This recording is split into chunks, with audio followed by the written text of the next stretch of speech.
Hey guys, welcome to the tutorial where we will explain you how you can set notifications and reminders in Trello. Let's jump into it. To begin, open Trello and create a new board. You can pick any template you like, for example. The classic Kanban layout works perfectly. Once your board is set up, give it a name and click Create. After that, go ahead and add a new list. Then inside that list, click Add a card to insert a task. Now, to enable reminders, open the card you just created. The first step is to set a due date. This will act as your main reminder.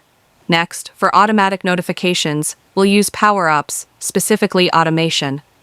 These automations can alert you by sending an email or triggering a notification when deadlines approach.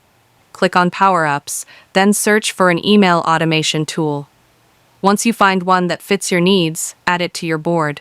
After it's added, configure it so that it sends you an email when the due date is getting close. This setup helps you stay updated without manually checking the board.